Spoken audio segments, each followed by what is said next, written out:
In this lesson, we'll talk about date and time pickers. Date and time pickers provide finger-friendly controls for entering dates and times. They also minimize errors by limiting the user entry to valid values.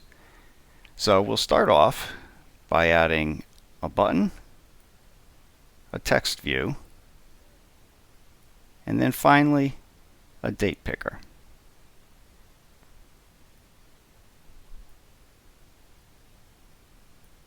And don't be alarmed, that's just the design time representation. So now we'll go into code, and what we're going to do is when we click the button, we'll read the date into the text view. So we'll get our button click event as always.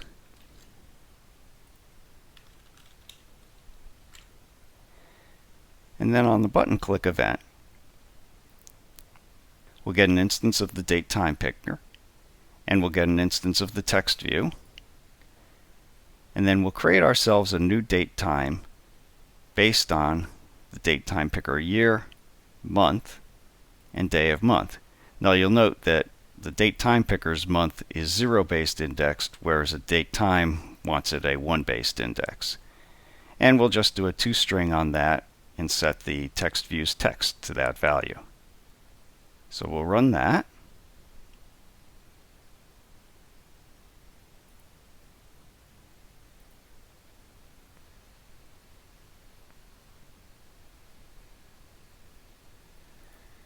And you can see now that our date picker looks pretty reasonable.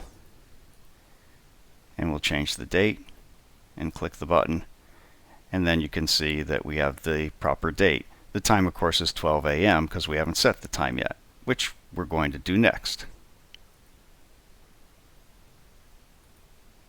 So next, we'll add a time picker to this form.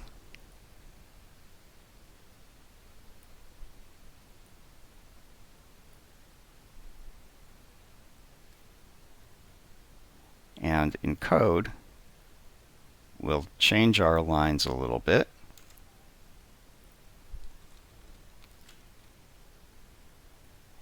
And we'll add a line to get a reference to the time picker. And then we'll change that date time calculation a bit to add the time to it.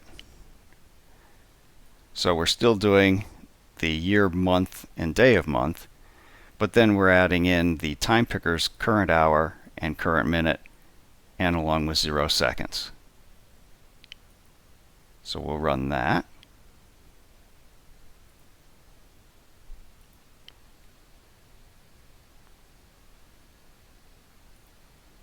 And here's our time picker. And we'll just change the time. And now you can see that we have the date and the time that the users entered. Now, this is a pretty bulky control for a user entry form. It doesn't give a lot of room for anything else on the form. So instead, you might actually want these to be displayed in a little pop-up dialog. So we'll do that with the date picker as an example. And we can do that entirely in code. But first, of course, we have to add a button. And I'll do that right below the existing button.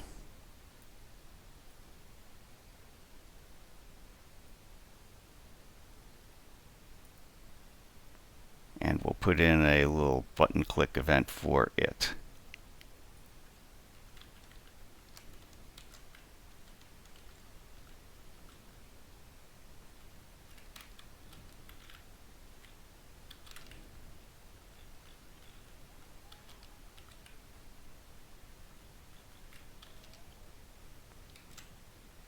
And on that button click,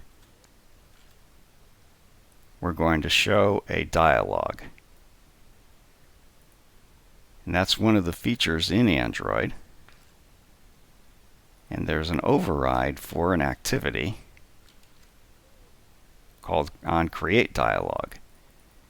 And the onCreate dialog, we can select what type of dialog we're going to be showing.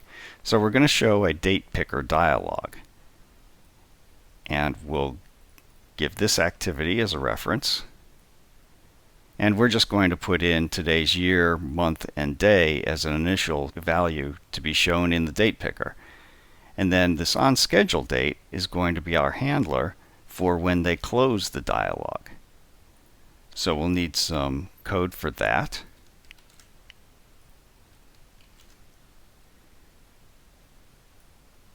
And very simply, we'll just grab our text view again, and we'll take the date that is passed to us in the DateSet event arguments and set the text view's text to that date string. So we'll give that a try.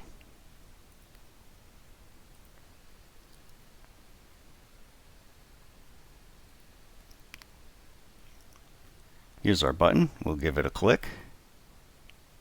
And here's our date dialog. And we'll set a new date. And there it is in our text view. So, those are the date and time pickers. Next, we'll look at displaying time with a clock.